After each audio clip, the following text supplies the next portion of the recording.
بسم اللہ الرحمن الرحیم الحمد للہ وکفا وسلام علی عبادہ الذین اصطفیٰ اما بعد اعوذ باللہ من الشیطان الرجیم بسم اللہ الرحمن الرحیم وذکر فإن الذکریٰ تنفع المؤمنین سبحان ربک رب العزۃ عما یصفون وسلام علی المرسلین والحمد للہ رب العالمین اللہم صلی علی سیدنا محمد وعلى آل سيدنا محمد وبارك وسلم اللهم صل على سيدنا محمد وعلى آل سيدنا محمد وبارك وسلم اللهم صل على سيدنا محمد وعلى آل سيدنا محمد وبارك وسلم۔ تھوڑا سا والیوم کم کریں، بہت زور کی آواز ہو گئی۔ سبحان اللہ، الحمد للہ، اللہ اکبر، سبحان اللہ، الحمد للہ، اللہ اکبر۔ آپ حضرات مجھے پہلی دفعہ دیکھ رہے ہوں گے اور میں بھی اس بستی میں پہلی دفعہ حاضر ہوا ہوں۔ نام تو بچپن سے سن رکھا ہے، نہ جانے کتنے ساتھی ہمارے اس بستی کے رہنے والے ہیں اور کتنے جو شناسہ تھے دنیا سے چلے گئے، لیکن اللہ رب العزت نے آج ہماری ملاقات مقدر فرمائی تھی۔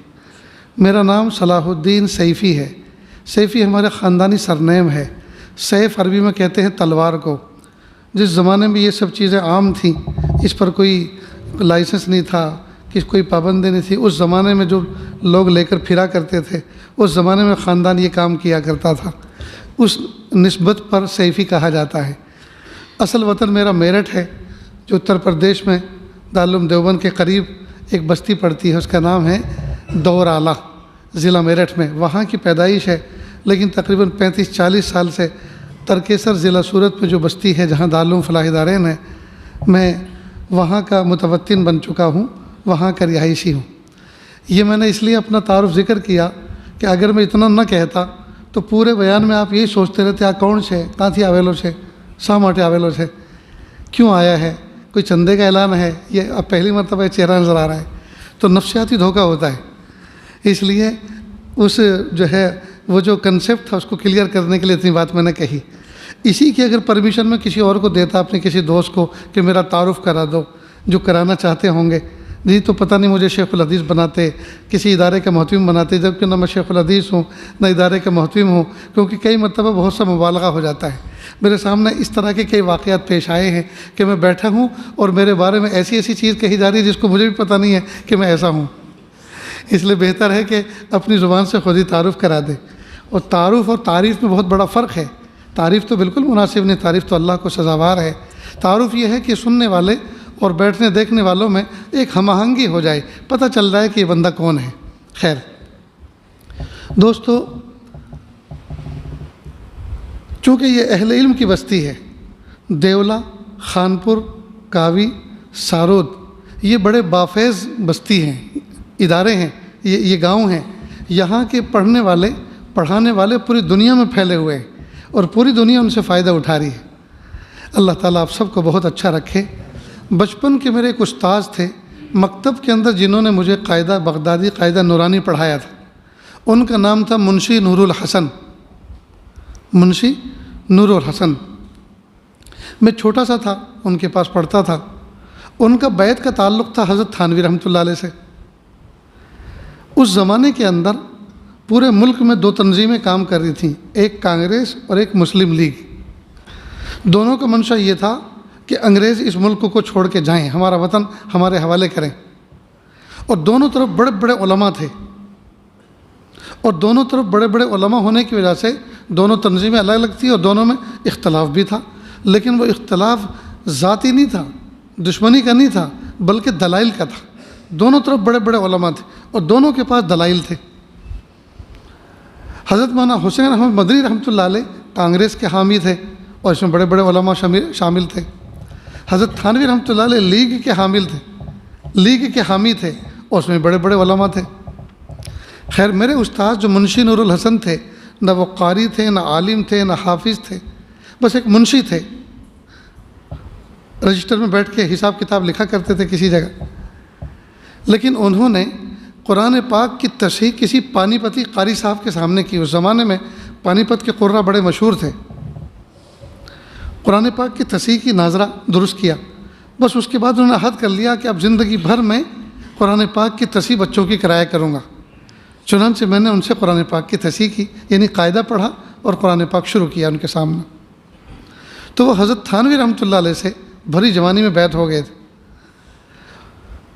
اور جیسا کہ میں نے بتایا، اس زمانے میں انگریزوں کا شاسن چل رہا تھا اس ملک پر، اور ان کو بھگانے کے لیے، کھدیڑنے کے لیے جو جد و جہد چل رہی تھی، وہ دو طرح کی پارٹیاں کر رہی تھیں، ان میں سے ایک کانگریس تھی، ایک لیگ تھی۔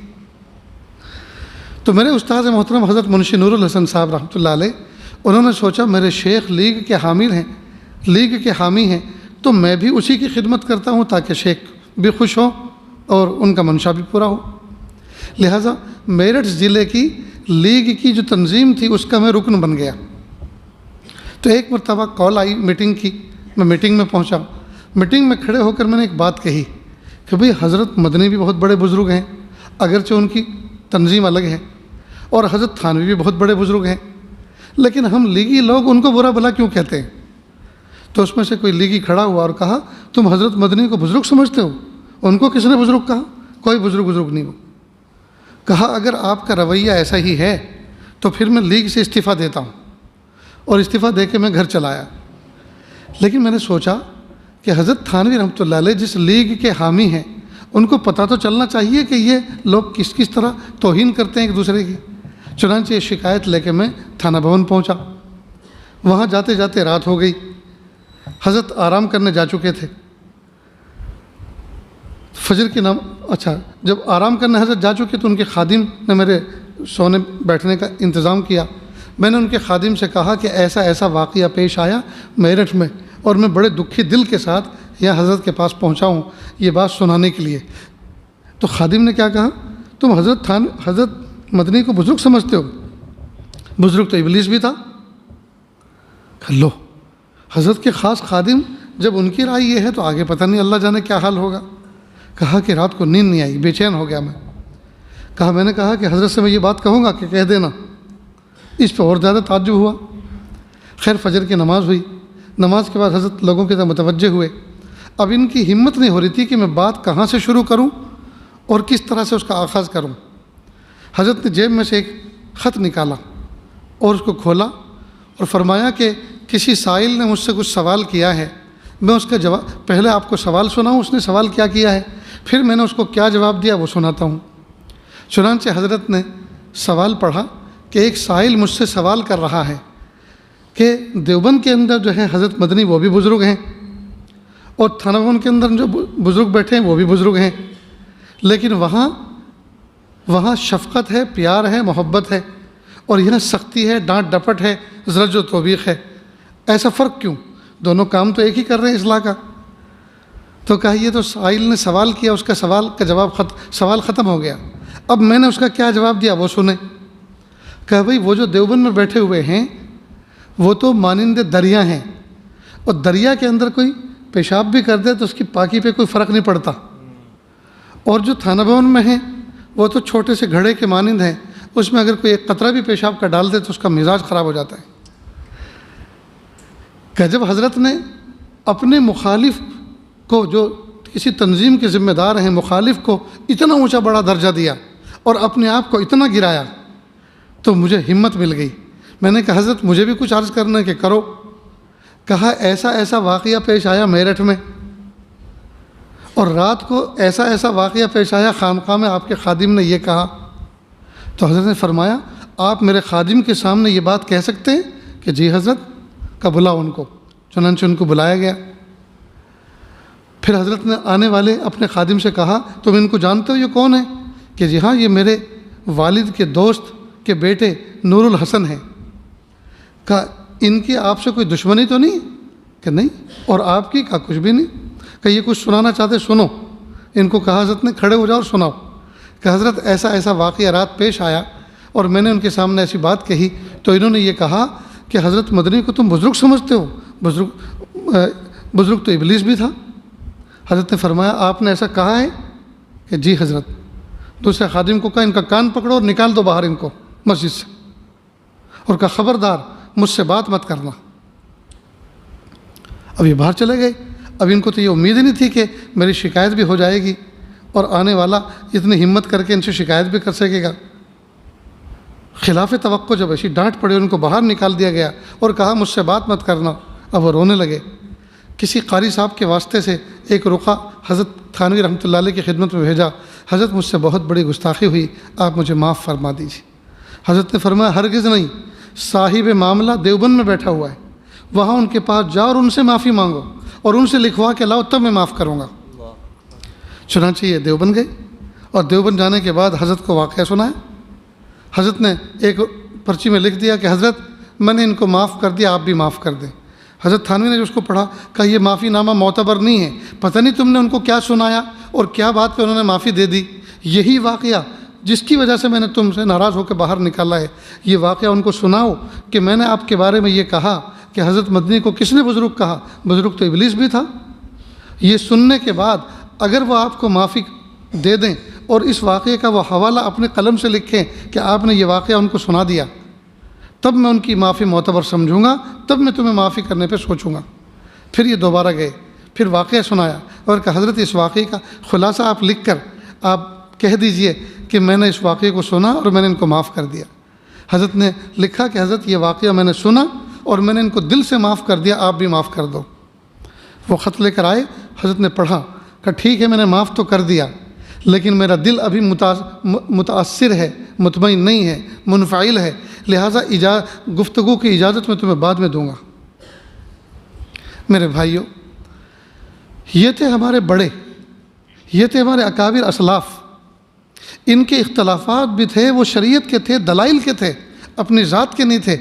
آج ہمارا حال یہ ہوتا ہے, چھوٹے چھوٹے ابھی تو پورے فارغ بھی نہیں ہوئے, کوئی حافظ ہے, کوئی قاری ہے, جی مکمل عالم بھی نہیں بنے, اور ذرا سے کسی بات پہ اختلاف ہو گیا تو مسجد میں اس طرح سے جائیں گے کہ اس کے ساتھ نماز پڑھنی نہ پڑے, ایسے دروازے جائیں گے کہ اس کے ساتھ جو ہے کندھے سے کندھا ملانا نہ پڑے, جی. اور اگر کسی دعوت میں شریک ہو گئے تو آگے پیچھے ہو جائیں گے. دوستو یہ ہم دل میلے لیے پھرتے ہیں, اللہ تعالیٰ کے یہاں اس دل کی قیمت نہیں ہے. اللہ تعالیٰ نے مجھے اور آپ کو اس دنیا کے اندر چند دن کے لیے بھیجا ہے, اور پتہ نہیں کہ جتنے دن گزر گئے وہ زیادہ تھے یا جو بچے ہیں وہ زیادہ ہیں. مجھے تو ایسا لگتا ہے جو گزر گئے وہ زیادہ گزر گئے, اور جو بچے ہیں وہ تھوڑے سے بچے ہیں. اب تھوڑے سے دنوں میں ہمیں تلافی مافات بھی کرنی ہے اور آگے کی تیاری بھی کرنی ہے, جو بہت مشکل ہے. بس اللہ سے دعا ہے کہ پیارے اللہ ہماری سیئات کو, ہمارے گناہوں کو نیکیوں سے بدل دیجئے اور آنے والی زندگی کو گزری ہوئی زندگی کا کفارہ بنا دیجئے. دوستو ہم گھر بیٹھے لوگوں کے بارے میں دل کے اندر میل لیے بیٹھے ہیں. آپ نے دیکھا ہوگا بہت سے لوگ وہ ہوتے ہیں نا جو کچرا چنتے ہیں, اکثر عورتیں ہوتی ہیں, میلے کچیلے ان کے کپڑے ہیں, بڑا سا بورا لٹکا کے رکھتے ہیں کندھے پر, اور ایک ہاتھ میں لکڑی ہوتی ہے, اس کے کئی کام ہوتے ہیں. ایک تو کچرا پیٹی میں اس کو گھمانے اور کرولنے کے کام آتی ہے, اور دوسرا کوئی کتا وتا پیچھے ہو تو اس سے دفاع کے کام آتی ہے. تو وہ کچرا پیٹی کے اندر کچرا چننے والی وہ عورت, وہ جو بنگلوں میں بیٹھے ہوئے شاہی لوگ ہوتے ہیں, ان کو بلسان حال باڈی لینگویج سے یہ سمجھاتی ہے کہ او بنگلے والو مجھے دیکھو, میں وہ ہستی ہوں جو کچرے میں سے, گندی چیزوں میں سے اچھی چیز تلاش کر رہی ہوں, کچرے میں سے اچھی چیز تلاش کر رہی ہوں, اور تم محلوں میں بیٹھ کر, بنگلوں میں بیٹھ کر اچھوں میں برائی تلاش کرتے ہو. میں تو گندگی میں, برائی میں اچھائی ڈھونڈ رہی ہوں, کوئی اچھی چیز مل جائے, کوئی کام کی چیز مل جائے. اور تم وہ لوگ ہو جو اللہ کی نعمتیں کھا رہے ہو, پی رہے ہو, پہن رہے ہو, اوڑھ رہے ہو, بچھا رہے ہو, اور اللہ کی نعمتوں میں غرق ڈوبے جا رہے ہو, اور تمہارا حال یہ ہے کہ تم اچھائیوں میں برائی ڈھونڈتے پھرتے ہو. میرے بھائیوں, اللہ پاک نے اس دنیا کو ہمارے لیے عبرت گاہ بنایا ہے, ہمارے لیے آزمائش گاہ بنایا ہے. یہ ہمارے لیے چراگاہ نہیں ہے کہ ہم کھاتے پیتے اور چرتے رہیں. اللہ پاک نے ہمیں عبرت گاہ بنایا اس دنیا کو. ہم اس دنیا میں آئیں اور لوگوں کو دیکھ کر عبرت حاصل کریں اور سبق حاصل کریں اور راہ راست پر قائم ہوں. جی راہ راست پر قائم ہوں. ہم سنگل ویزا لے کر دنیا میں آئے ہیں. حضرت عیسیٰ علیہ السلام کے علاوہ کوئی انسان ملٹیپل ویزا لے کر دنیا کا نہیں آیا, سنگل انٹری پر آئے ہیں, اور وزٹ ویزا ہے. سیرو فی الارض, زمین میں گھومو اور زمین میں دیکھو اور ہماری قدرت کے کرشمے دیکھ کر ہمیں پہچانو ہم کون ہیں. دوستو دین اسلام نام ہے, اللہ تعالیٰ کے حکموں کو پورا کرنا. دین اسلام نام ہے اللہ تعالیٰ کے حکموں کو پورا کرنا. ہم سمجھتے ہیں ہم سفید ہماری داڑھی ہے, سفید لباس پہنتے ہیں, صف اول میں نماز پڑھتے ہیں, ہم نے اللہ کا حق ادا کر دیا, ہم نے اسلام کا حق ادا کر دیا. نہیں دوستو, یہ تو پورے اسلام کا ایک چھوٹا سا جز ہے عبادت, اور عبادت کی بھی ایک قسم ہے نماز. نماز کی پابندی زندگی بھر کرنا یہ اللہ کی طرف سے بہت بڑی سعادت کی بات. لیکن کوئی بندہ صرف نمازی بن کر دنیا سے چلا جائے یہ نجات کے لیے کافی نہیں ہے. اس لیے کہ دین اسلام تو پیر کے ناخن سے لے کے سر کے بال تک, پیدائش کی صبح سے لے کر وفات کی شام تک 24 گھنٹے آٹھوں پہر اللہ تعالیٰ کے حکموں پہ عمل کرنا, اس کو دین اسلام کہتے ہیں, اس کو اسلامی زندگی کہتے ہیں. اللہ کے حکموں پہ عمل کرنا. اور اللہ کا حکم ایک نہیں ہے, صرف نماز کا حکم نہیں ہے, صرف زکوٰۃ کا حکم نہیں ہے, صرف حج کا حکم نہیں ہے, صرف رمضان کا حکم نہیں ہے. ہر لمحے ہر گھڑی اللہ رب العزت نے ہمارے ذمے احکام لگائے ہیں. ہر لمحے کوئی نہ کوئی حکم اللہ کا ہماری طرف متوجہ, ہر لمحے کوئی نہ کوئی حکم اللہ تعالیٰ کا ہماری طرف متوجہ. دوستو, ہم دین کو سمجھیں, ہم شریعت کو سمجھیں, منشأ شریعت کو سمجھیں, منشأ خداوندی کو سمجھیں کہ کس موقع پر اللہ تعالیٰ ہم سے کیا چاہ رہے ہیں, کس موقع پر اللہ تعالیٰ ہم سے کیا چاہ رہے ہیں. میرے شیخ محترم حضرت پیر ذوالفقار صاحب نقشبندی دامت برکاتہم, وہ ایک مرتبہ تشریف لے گئے. حضرت پیر ذوالفقار صاحب امریکہ میں رہتے تھے, بہت زمانے تک وہاں رہے ہیں, انجینئر تھے. وہاں ان کے شیخ حضرت پیر غلام حبیب نقشبندی رحمۃ اللہ علیہ کا جانا ہوا, تو حضرت ان کو زو میں لے کر گئے, چڑیا گھر. حضرت نے فرمایا کہ وہاں لے کے چلو جہاں لائن ہوتا ہے, شیر ہوتا ہے. چنانچہ اس ڈپارٹمنٹ لے کر گئے, دیکھا کہ شیر ایک خاص پنجرا ہے بہت بڑا, یعنی جالی لگی ہوئی ہے, اس کے اندر شیر آزاد کھلا ہوا ہے. حضرت کے ہاتھ میں عصا تھا, ٹھوڑی کے نیچے اس کو لگایا اور ٹکٹکی باندھ کے 1 گھنٹے تک شیر کو دیکھتے رہے. وہ دھاڑ مارتا تھا. جب 1 گھنٹہ مسلسل دیکھتے رہے, اس کے بعد اپنا سر ہٹایا اور کہا, ہماری طرف متوجہ ہوئے تو دیکھا کہ آنسو پلکوں سے نکل کر نیچے رخسار پہ ڈھلک رہے تھے. پھر فرمانے لگے, اللہ تعالیٰ کی کئی شان ہیں لیکن 2 شان بڑی نرالی ہیں, ایک شان جلالی اور ایک شان جمالی. شان جمالی آپ دیکھیے, تتلی کے اندر, مرغی کے چوزوں کے اندر, بندر کے بچوں کے اندر, بلی کے بچوں کے اندر, خرگوش کے اندر, جی, اور پھولوں کے اندر اللہ تعالیٰ کی شان جمال مترشح ہے کہ جب یہ اللہ کی مخلوق اتنی پیاری ہے تو اللہ کتنے پیارے ہوں گے. اور کہا شیر کے اندر, مگرمچھ کے اندر, سانپ کے اندر, بچھو کے اندر شان جلال مترشح ہے. کہا جب اس شیر کے سامنے دنیا میں ہم نہیں کھڑے ہو سکتے تو اس کو پیدا کرنے والے رب ذوالجلال کے سامنے قیامت کے دن کیسے کھڑے ہو سکتے. جب اللہ کی مخلوق شیر کے سامنے ہم دنیا میں کھڑے نہیں ہو سکتے تو شیر کے خالق و مالک اللہ تعالیٰ کے جلال کے سامنے قیامت کے دن کیسے کھڑے ہو سکتے ہیں. اور یہ کہہ کے رو پڑے. ہمیں چاہیے کہ ہم اللہ تعالیٰ کی شان جمال پر بھی غور کریں اور شان جلال پر بھی غور کریں اور اپنے آپ کو معتدل رکھیں, بھٹکنے نہ پائیں, بہکنے نہ پائیں, اللہ کے حکموں پہ عمل کریں. دیکھو یہ دین اسلام جو اللہ کے حکموں کا نام ہے, در حقیقت اسی میں ہماری آزمائش. میرے استاد محترم حضرت مولانا سید ابرار احمد صاحب دھلیوی رحمۃ اللہ علیہ, جو دارالعلوم فلاح دارین کے سابق شیخ الحدیث تھے, اللہ تعالیٰ ان کو جنت الفردوس میں اعلیٰ مقام عطا فرمائے.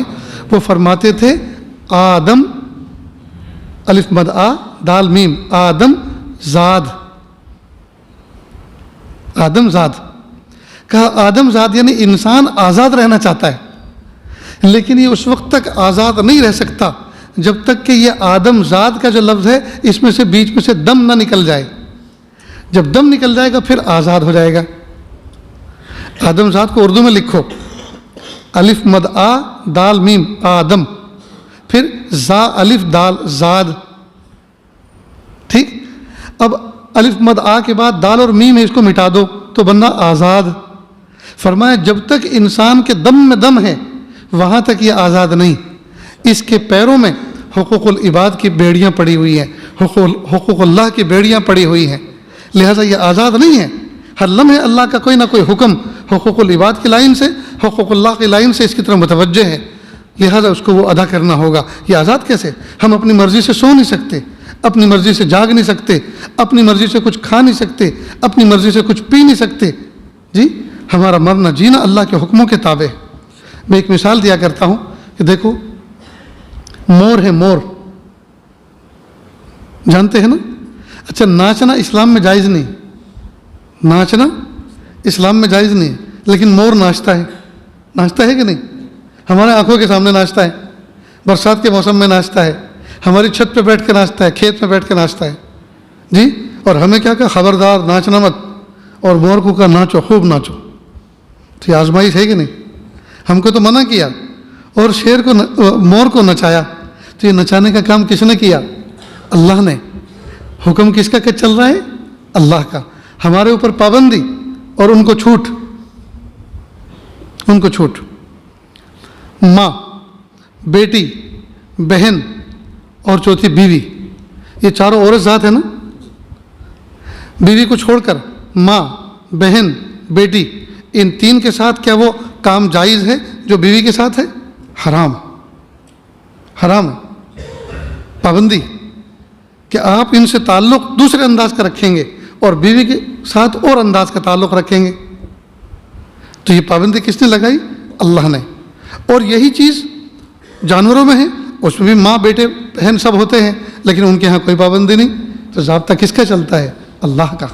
معلوم ہے دین اسلام نام ہے اللہ تعالیٰ کے حکموں کو پورا کرنا، اور یہی ہماری آزمائش ہے، یہی ہماری آزمائش ہے۔ انسان جو آزادی پسند ہے، جو آزادی چاہتا ہے، یہ پابند رہنا نہیں چاہتا، لہذا دنیا میں بھی ایک بہت بڑی قوم تیار ہو گئی ہے جس کو لبرزم کو ماننا کہتے ہیں، یعنی آزادی کو، آزاد خیالی کہ ہم جو چاہیں کھائیں، جو چاہے پئیں، جہاں چاہیں جائیں، جس طرح سے چاہے رہیں، ہم چاہے کپڑے پہنیں یا کپڑے نکالیں، جی ہم چاہے ماں بہنوں کے ساتھ چاہے جس طرح کا بیہیو کریں، برتاؤ کریں۔ جب ہماری بہن، ہماری بیٹی دوسرے کی جب نکاح میں جا سکتی ہے تو اپنا مال اپنے گھر میں کیوں نہ رہے، اور یہ چیز ہم کیوں خود استعمال نہ کریں؟ یہ لبرزم، یہ خیال ہے آزاد خیال لوگوں کا، اور یہ مزاج بنتا جا رہا ہے آزاد مزاج، بلکہ شیطانی ذہن رکھنے والوں کا۔ لیکن اسلام نے کہا کہ ہرگز نہیں، جو باتیں تمہیں کہی گئی ہیں بس وہ کریں، اور جن چیزوں سے منع کیا ہے ان سے بچیں۔ اس لیے دوستو، زندگی کا اگر سلیبس سمجھنا ہے تو اس کو اس بات سے سمجھیں کہ اللہ تعالیٰ نے ایک روایت کے مطابق 18,000 مخلوق پیدا فرمائی، ایک روایت کے مطابق 18,000 مخلوق پیدا فرمائی۔ اس 18,000 مخلوق میں ایک قسم میں اور آپ بھی ہیں، میرا اور آپ کا شمار ایک ہی قسم میں ہے، بنی نوع انسان۔ سوال یہ پیدا ہوتا ہے 18,000 مخلوق میں ایک مخلوق کو بھی اللہ نے بیکار پیدا نہیں کیا۔ اگر ایک مخلوق کو بھی بیکار پیدا کیا ہوتا تو نعوذ باللہ یہ سمجھ میں آتا کہ اللہ تعالیٰ کا کوئی عمل بیکار بھی ہے، اور اللہ کا کوئی عمل بیکار نہیں۔ سوال یہ پیدا ہوتا ہے 18,000 جو مخلوق پیدا فرمائی، دوسری مخلوق کس لیے پیدا فرمائی اس کے بارے میں تو ہمیں پڑھنا نہیں ہے، لیکن ہمیں کس لیے پیدا کیا؟ ہم انسانوں کو کس لیے پیدا کیا؟ تو انسانوں کو اس لیے پیدا کیا کہ وہ جس مقصد کے لیے انسانوں کو پیدا کیا اس مقصد کے لیے ایک مخلوق کو بھی متعین نہیں فرمایا انسانوں کے علاوہ، اور وہ ہے اللہ کی محبت و معرفت۔ اللہ نے مجھے اور آپ کو اس لیے پیدا کیا تاکہ ہم اللہ کی محبت اور معرفت کو پہچانیں، اللہ کی معرفت حاصل کریں اور اللہ کی محبت میں مست ہو جائیں۔ یہ مقصد زندگی ہے۔ تو مقصد زندگی اللہ کی بندگی اور مقصد حیات اللہ تعالیٰ کی یاد ہے۔ جو بندہ اس اصول کو سامنے رکھتے ہوئے زندگی کو مینٹین کرے گا وہ کائنات کا بہترین فرد ہے، وہ کامیاب انسان ہے۔ تو اللہ نے مجھے اور آپ کو اپنی محبت کے لیے پیدا کیا ہے۔ تو مقصد زندگی ہے اللہ کی محبت و معرفت۔ اس ٹاسک کو پانے کے لیے، اس نشانے تک پہنچنے کے لیے اللہ نے دو راستے بنائے، ان راستوں پہ چل کے اس مقصد کو حاصل کر سکتے ہیں۔ وہ راستے کون سے ہیں؟ ایک ہے اوامر اور دوسرا ہے نواہی۔